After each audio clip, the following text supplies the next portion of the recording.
all blue when I fall through. A lot do not like us. How you walking with a lion got me feeling like Micah. I've been known to wear the team on my back like a biker. Shorty won't be with a star, but you lucky if I invite you. We can take it to the next spot. They yelling like Prescott. Everybody like, there ain't no breaks, no rest stop. We trying to get your head chopped. The whole club yelling. Everybody. Here we go. Here we go. Victory Formation Podcast. We back in this thing. We took a little hiatus.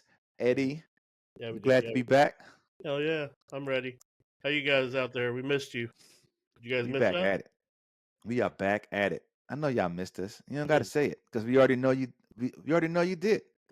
So you don't even got to say it. You don't even. We got so much to talk about though. That if we talked about everything that's happened in the last couple of weeks, we'd be on here for 4-hour podcast. If we talked about everything that happened today, man, it'd be like, man, it's crazy.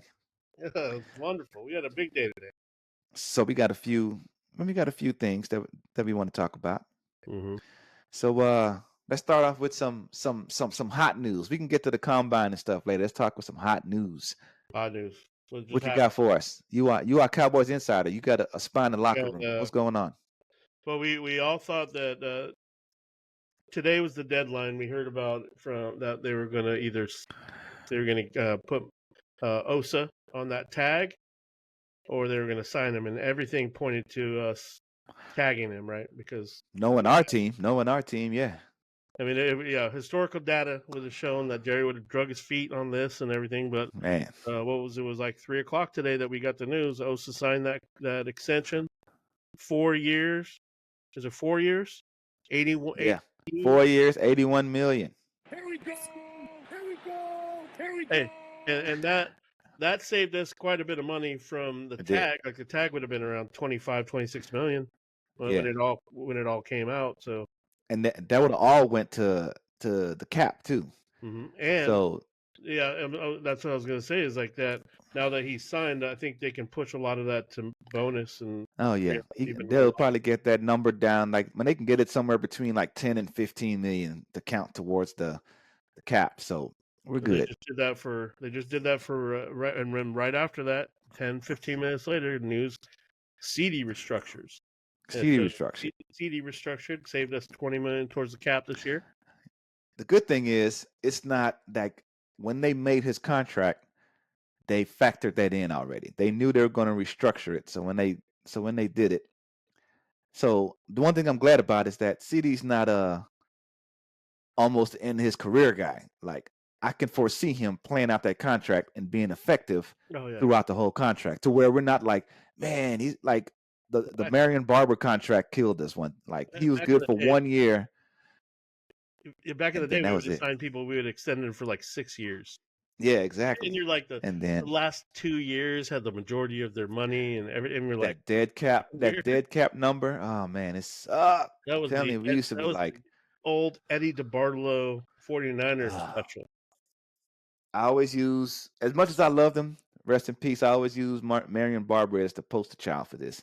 Had a great season. I mean, it wasn't like he was the best running back in the league. He had a good season for him. Mm-hmm. And they signed him to a ridiculously long, expensive contract. He only ended up playing 1 year, and we had so much dead money because we had to release him right after. He was washed by then, and it's like we've had PTSD since then. And I'm like, I don't want any more contracts like that. So unless you're gonna do it, you sign somebody who gonna be here at least 2 or 3 years. Well, I think that we kind of got smart with it too because we put verbiage in like with Steele's extension. Yeah. I mean, we have. He was really under contract for only 2 years because this year we can release him and next year we can't. Yep. So I'm pretty sure we're going to release him this year.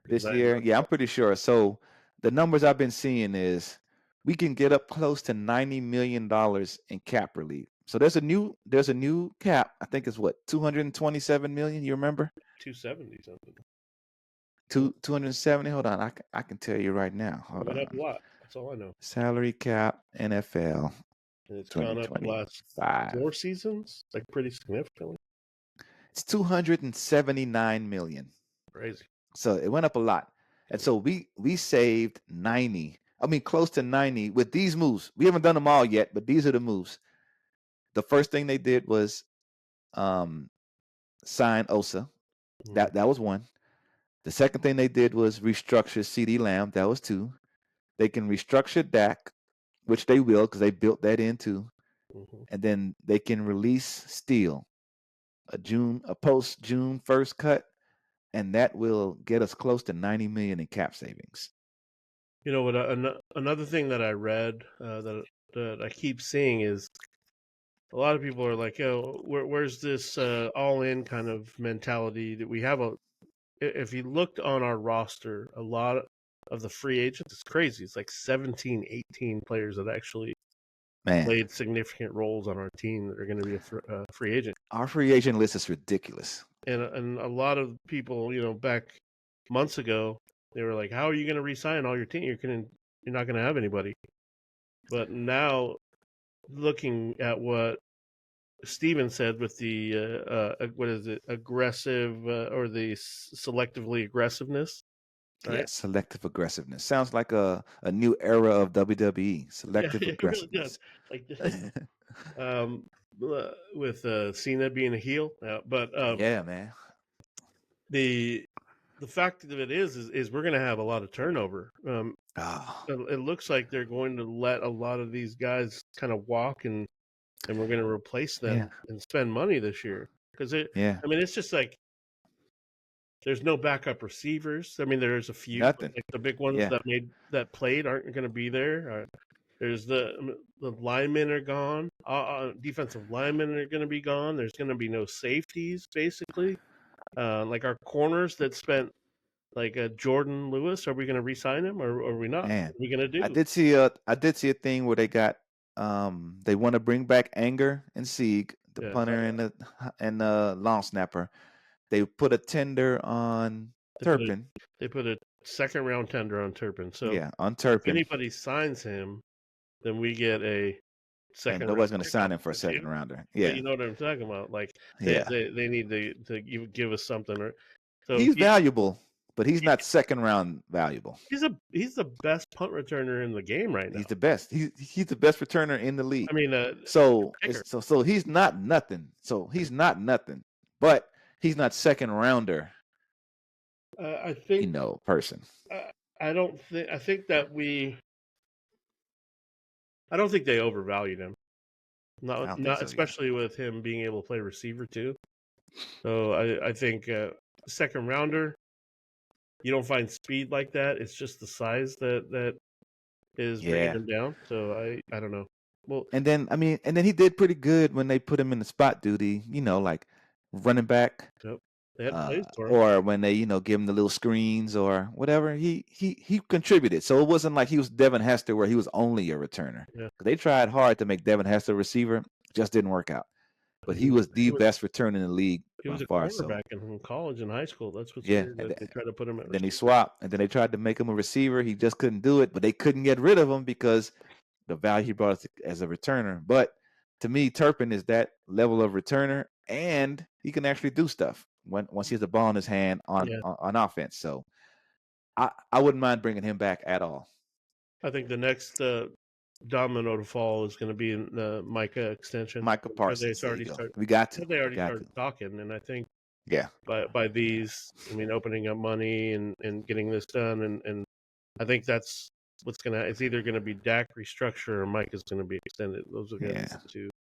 Hopefully. So we talked about this last week, right? The only reason we're going to see a bunch of signings is because we have to sign people. We have so many free agents. We have to sign people. So it's not like, oh, they have a year we're extending these people. No, it's like you said, 17, 18 people. Their contract is done. Like they don't have a team. They're not on the team. So we have to sign people. We don't have a choice. And we didn't even have a chance to. I think we should touch base on this a little bit.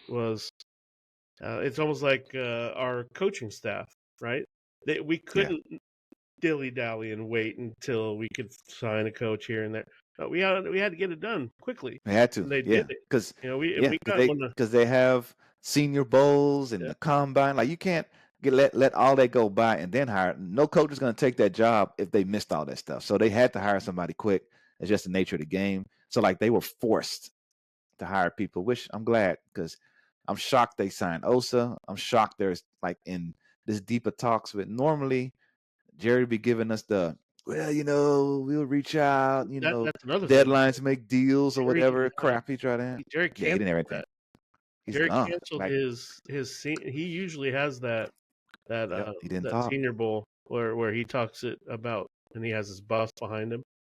Yep. They And I'm canceled like, it on him, so I think his priorities are a little bit different this year. So yeah, tell me yeah. what you think about the coaching staff that we brought in.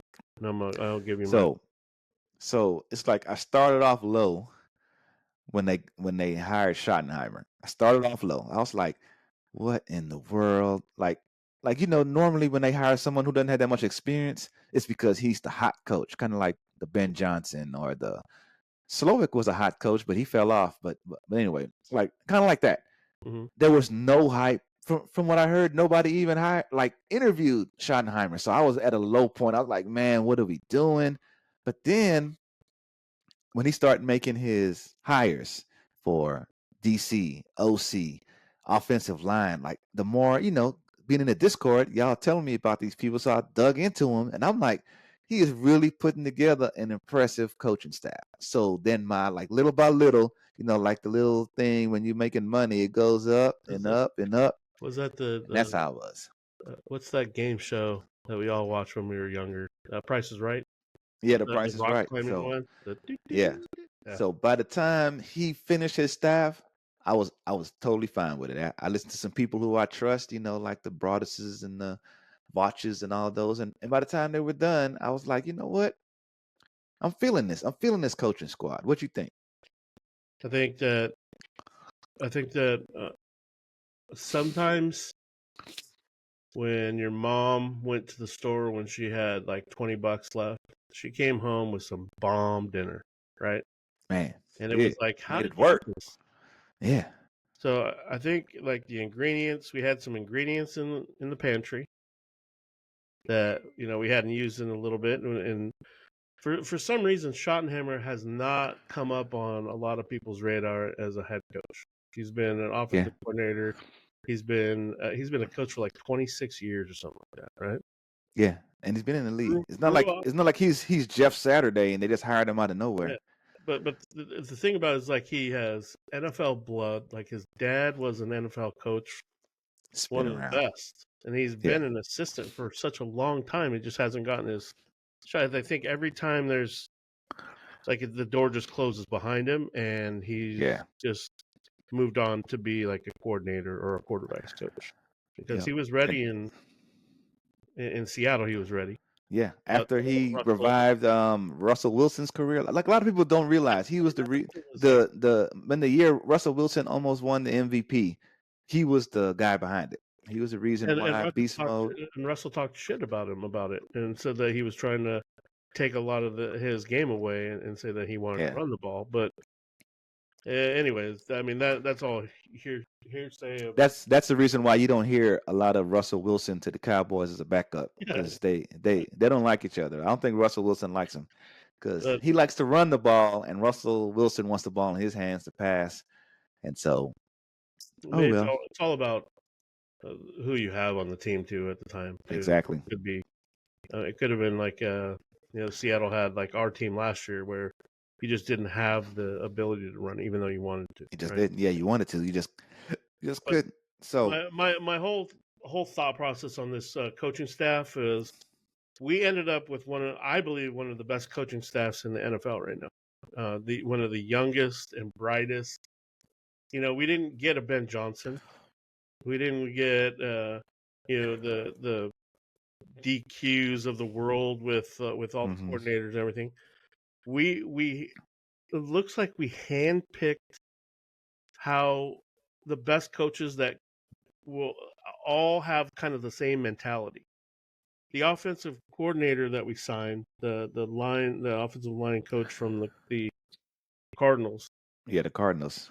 He's really in the last good. like 3 or 4 years. He's been in talks of people trying to interview him here and there, and the Cardinals have actually spent a lot of money to keep him every year. And even this year, they were pretty pissed off that he left.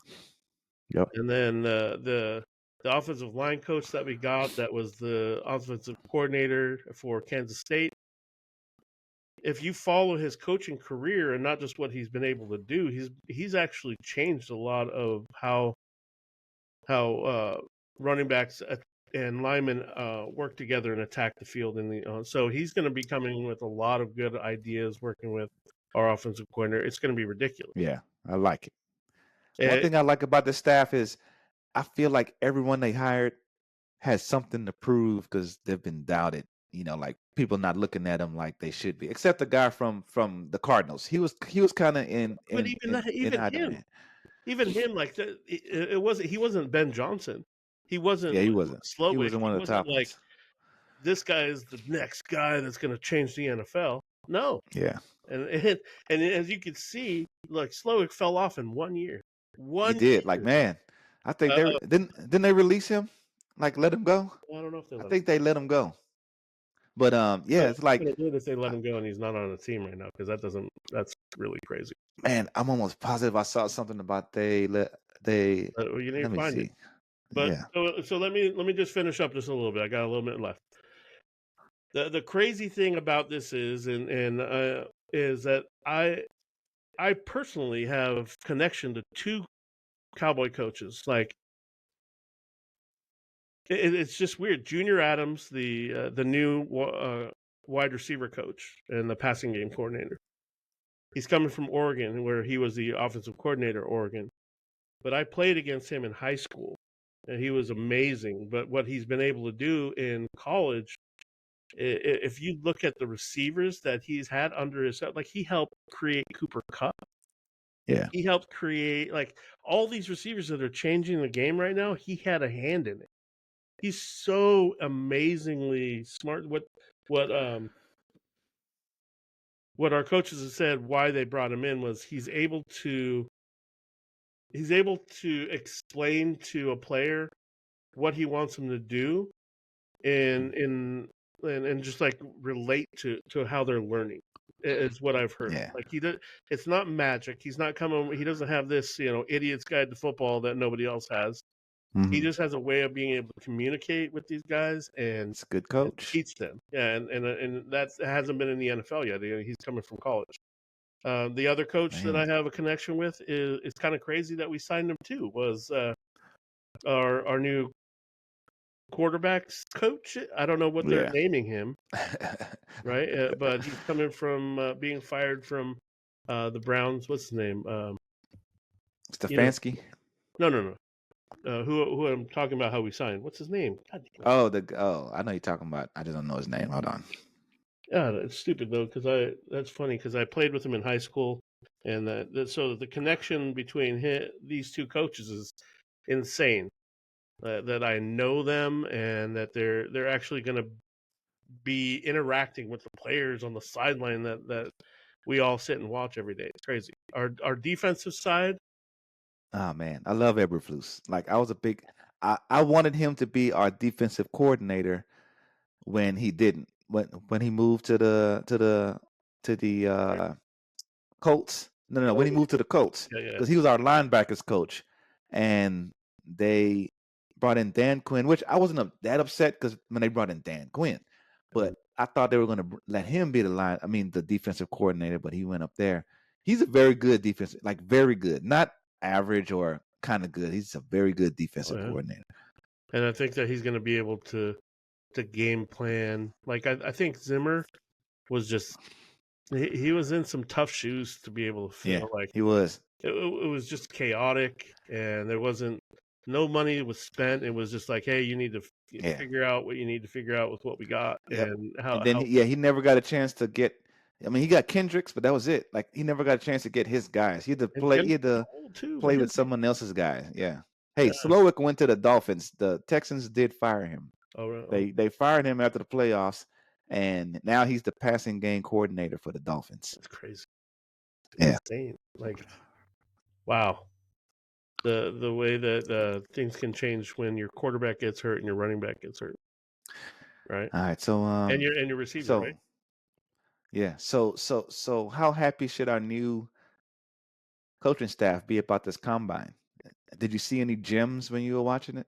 Oh, For yeah. everybody to know, Eddie is our residential college guru. We Like I don't got know anything about college football. I watch it. I follow LSU, but I don't follow like players across the league. I follow people that are in my orbit. If they're not in my orbit, then I don't know. So I trust him to you know let what me know. really So he's about to break it down. changed is PFF and the fact that they were compiling all these stats of college because it wasn't like that before. Like you really had to Yeah, be it a wasn't. scout to be able to kind of get your hands on a lot of the stuff. So when PFF and PFN and all these companies got together and started, mass producing all this data for everybody, it was eye opening. Not a lot of people like to do it. Some people just like the game, right?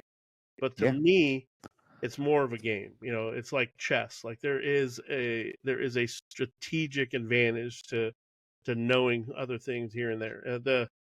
The combine, I think, to be honest with you, I think the combine has changed a lot. I don't think the combine is as important as it used to be. yeah, it's No, not. because pro days didn't used to exist as much as they do now.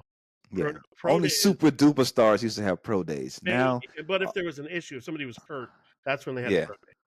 And it yeah, was like a team had to, oh yeah, I guess we'll go and see you because we really yeah. like you. But nowadays, I mean, almost Now, the whole NFL's at each pro day, even if yep. you're not going to get a chance to draft him because he's throwing to other receivers that you don't get to see. He's Yep. that's Plus, how players agents like pro days better because they can control the better. situation more. So, yeah, You're getting thrown as to. opposed to going If to the you're a combine. receiver, you're getting thrown to by your quarterback that you've been thrown to for years. Yep. It's not some Chances random. are, yep. Yeah. You're also at home. You're comfortable. Your fans are in the stands if you want. You're in Yep. an environment. You got to sleep in your bed last night. I mean, it's all different, and Yeah. the environment's a lot different. So a lot of players nowadays will choose to, like this year. Gianti didn't do anything at the combine. He just showed up in He the did. game. Yeah. He didn't He need to didn't do do it. anything. It was a couple big names. Like, yeah, I'm not going to the combine. I'm good. Some guys really can really hurt their chances. I think that's Yeah. the thing is that you need to weigh out what's the value of this because there was a tight end. Who was the tight end this year? He was trying to run his 40 and he false started and as he was slowing down he sprained his ankle. Yeah. I saw So that. he couldn't They run the showed a 40. picture of his ankle. It was gnarly. Yeah. So I mean, little things like that happen all the time. The Ohio State quarterback, good Lord, did you see him? He was so bad. Like, oh my Really God. bad, bro. Those are the So kind of things bad. like I shouldn't have done anything because I guarantee you, if he goes into his pro day with the Yeah. receivers that he knows, he's going to light it up. And back in the day, it used to help people. I still remember, like the gold standard of making money in the combine was Vernon Goldston. I don't know if you remember that guy. Oh, yeah. He used to play for Ohio State, ended up going to the Jets. He was like middling, all right, but he had such a good combine. He vaulted into the top 5, and I he was don't a know if bust from the go. if you remember, just a couple years ago, when like CD was pretty good in college. CD Yeah. he was a master of yards after contact because that's what Yeah. he was, right? He was a Yep. tweener, and Yak. he was on the cusp of being first or second round draft pick. Yep. And then he went to the combine and he made that one catch where he jumped. Yeah, he And jumped he made it and catch out of bounds. and twisted around. Yeah, I remember that. And he like did a somersault and shit, and he bounced right back up. And everybody was like, "Oh shit!"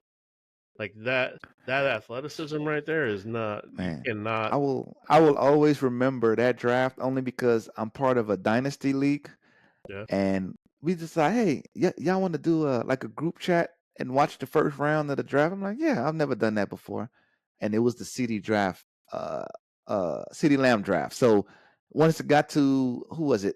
The Raiders that took Ruggs, Yep. and I was like, wait a minute. Yeah. CD Lamb might actually fall to us. I was And freaking who out. was They were it? telling me to shut up. Traded up in front of us, and they It grabbed. was Judy. Yeah, Judy got drafted by the Broncos, and Ruggs got drafted by the Raiders.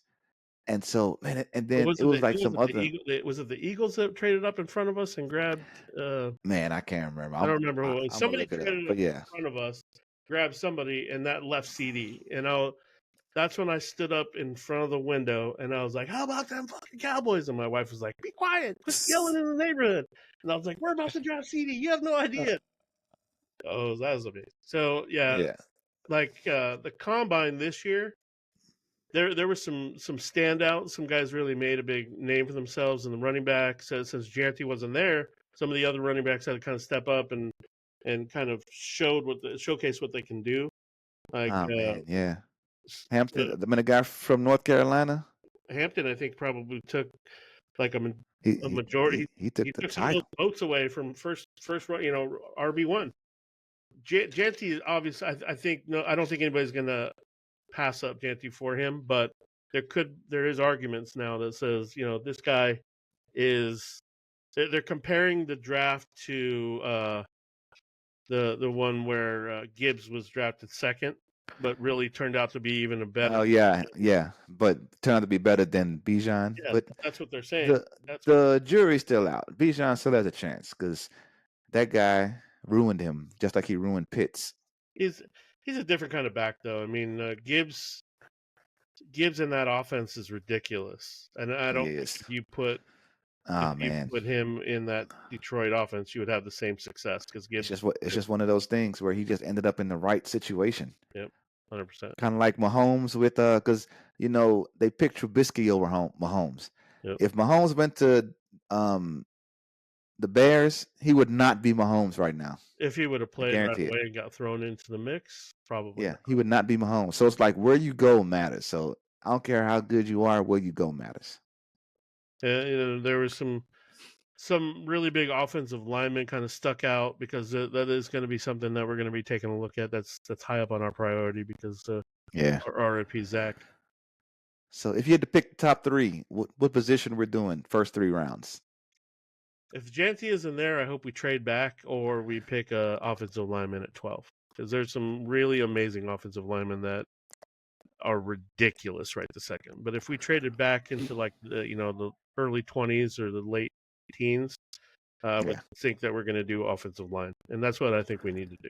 I say go best player available. I don't want to handcuff ourselves and say best player available and pick fucking Burden as a wide receiver when you have a big huge hole in the offensive line. Now you pick the wide receiver 2, and that's great, but eventually you'll have to pay. I mean, it just makes more sense to put that investment in somebody that's going to be. Yeah. I just think that. Now it could be. This is one of those times where I don't think we're going to be like shocked because like when they picked even Parsons, I don't think anybody's like Micah Parsons, like pick that guy, or when they picked like certain players or Tyler Smith, Frederick. When we picked Tyler Smith, that was a big what? Who? Yeah, that was a big one. I think after we make our pick, then we'll be saying, yeah, I like this one. I think that whenever we do pick this time, I think we'll be satisfied in the first round. It might not be who we want, but I don't think we'll be like who this go around. We'll do a mock draft soon because free agency starts on the 12th. So we'll be focusing on free agency first because we still got time for the draft. Starts in 8 days. 8 days. Yeah, draft is in April. We got a long time to. The fact that free agency starts on the 12th this year, I have a better feeling. Like last year when it was coming up, I was like, there's going to be some guys here and there, and during that whole week, we're like, don't get excited because we're not going to sign anybody. We don't have any money. We don't have any money. Exactly. Zero money. Exactly. So I was like, we got to go smell what everybody was eating at McDonald's. That was about it. It was like we had no money, and we still had a lot of players that were already signed. So it's like we already had we had too many players. Like now, we're gonna have to be like I'm telling you, we have to sign people. We don't have a choice. We don't have a team right now. We have to sign people in free agency. Like even if all of our draft picks started, we still need to sign in free agency. If they didn't sign anybody in free agency in this first week, and we lost everybody, it's not the end of the world. We still would be able to sign, but anybody all the way up through the season. It's just that these are the top free agents that are going to go. So, you know what I mean? Yeah, we don't. Phil I don't Fultz. see anyone. I don't see anyone who we need to go break the bank for. Let me put it that way. I don't see anyone like that. No, like people were freaking out today about, the Jets releasing Devontae Obi-Wan. Adams. Yeah. Now I wouldn't mind picking him, but I'm not paying top dollar for him. We're already paying top dollar for a wide receiver. He's I think we can he- get a blue the chipper in the problem is that draft. like with Cooper Cup, if we trade for him, it's probably going to be a situation like what we saw with Debo, where it's like a 5th round pick to get him. Well, we don't have to. They But released Devontae Adams. What I'm saying. Okay. This is a big difference. With Cooper Cup, his salary this year is like 14.5, and next year is 16. Right? Yeah. So bear with me. So if we traded for him, we know we're renting him for 2 years. Yeah. With the other free agents like this that don't, they're going to get what their value is right now. Yeah. So he could sign a $26 million contract. He could. Yeah. I could see some You know what I'm desperate saying? So, teams signing him for that. Yeah. I don't think that we can afford something like that. I think that we need to either draft or find somebody like that.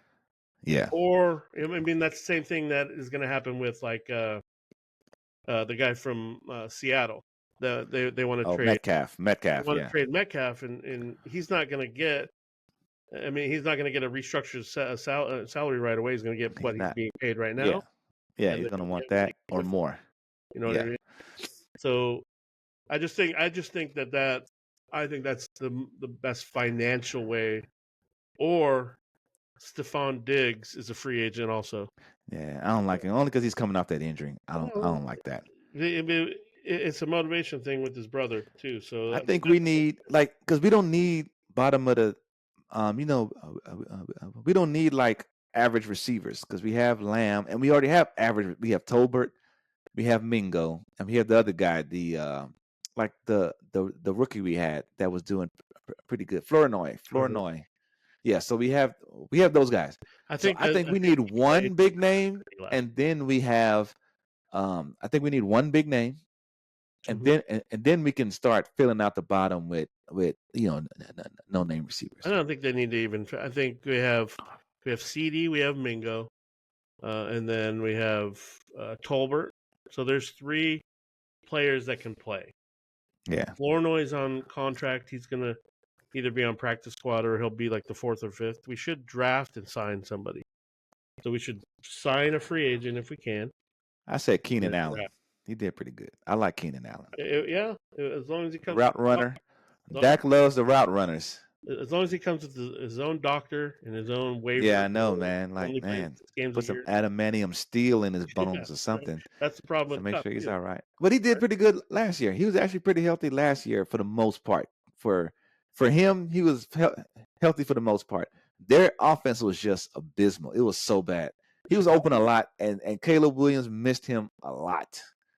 But and that's why I was like, we need him, and that's probably why he stayed healthy because he didn't even get to catch the ball to get tackled to get hurt. So that's why he probably stayed healthy all season. But who knows?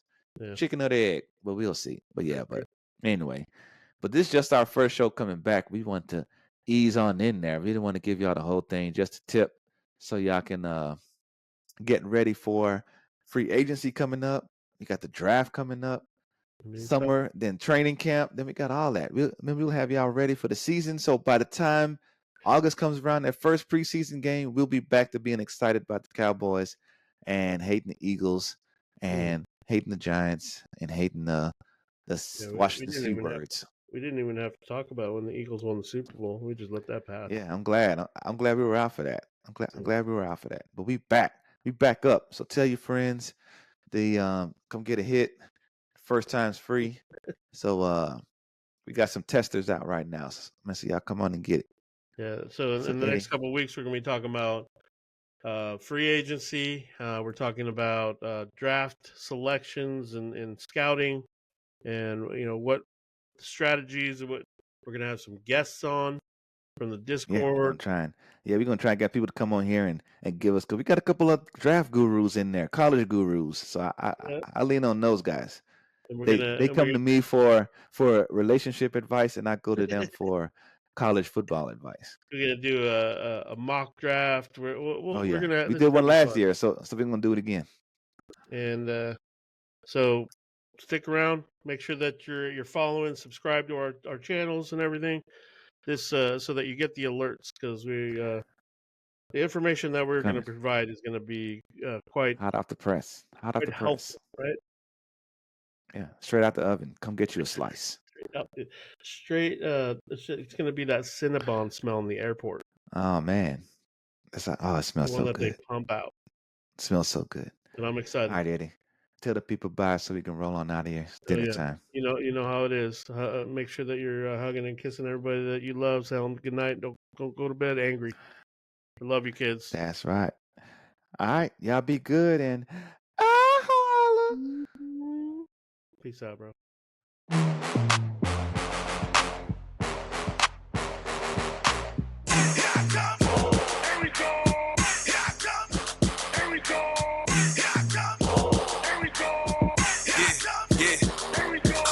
Blue when I fall through a lot do not like us. How you walking with a lion got me feeling like Micah. I've been on the way to team on my bad like a biker. Shorty won't be with a star, but you lucky if I invite you. We can take it to the next spot. They yelling like Prescott. Everybody like, there ain't no breaks, no rest stop. We trying to get your head chopped. The whole club yelling. Everybody.